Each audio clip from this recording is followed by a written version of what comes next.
Selamat bergabung dalam seri presentasi keterbukaan informasi publik bersama saya, Alamsyah Saragi. Kita akan berbincang mengenai hak atas informasi dan prinsip-prinsip dalam Undang-Undang Keterbukaan Informasi Publik. Nah, kita akan mulai dengan hak atas informasi.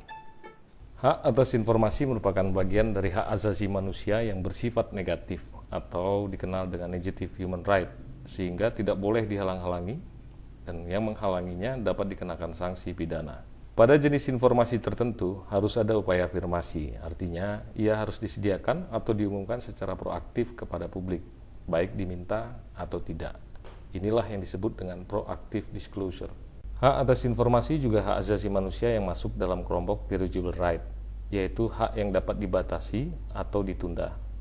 Karena itulah, Undang-Undang Keterbukaan Informasi Publik sebagai undang-undang yang memberikan jaminan hak atas informasi, mengatur tentang pengecualian informasi dalam jangka waktu tertentu.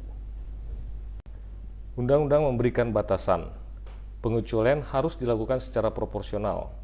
Artinya, suatu pengecualian tidak boleh menyimpang dari tujuan pengecualian tersebut. Tujuan pengecualian harus ditetapkan oleh undang-undang. Mari bicara tentang sifat informasi.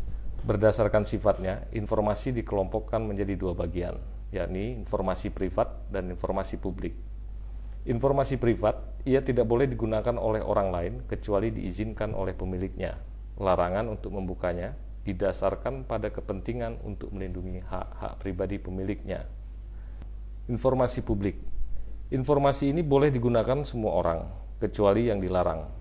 Larangan untuk membukanya didasarkan pada pertimbangan untuk melindungi kepentingan bersama. Itulah sebabnya informasi privat bersifat tertutup selain yang diizinkan oleh pemilik informasi untuk dibuka. Sebaliknya, informasi publik bersifat terbuka selain yang dikecualikan oleh undang-undang. Pada bagian selanjutnya, kita akan mempelajari bersama prinsip dasar informasi yang bersifat publik, atau kita sebut saja informasi publik. Pada dasarnya, semua informasi publik bersifat terbuka selain yang dikecualikan. Informasi terbuka harus disampaikan secara tepat, cepat, biaya ringan, dan cara sederhana. Informasi yang dikecualikan bersifat ketat dan terbatas. Ketat artinya harus berdasarkan undang-undang, melalui uji konsekuensi, dan uji kepentingan publik. Terbatas artinya informasi yang dikecualikan tidak berlaku permanen, tetapi ada batasan waktu tertentu untuk kerahasiaannya. Secara umum, pengaturan Undang-Undang Keterbukaan Informasi Publik terhadap informasi tergambar dalam diagram berikut. Diagram sisi kanan merupakan informasi terbuka.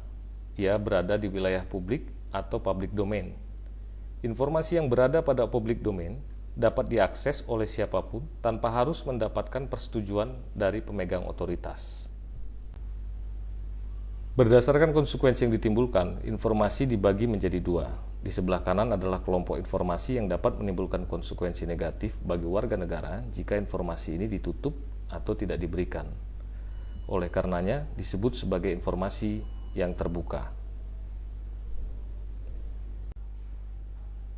Termasuk ke dalam informasi terbuka adalah informasi yang wajib diumumkan secara serta-merta, informasi yang wajib diumumkan secara berkala, dan informasi yang wajib tersedia setiap saat.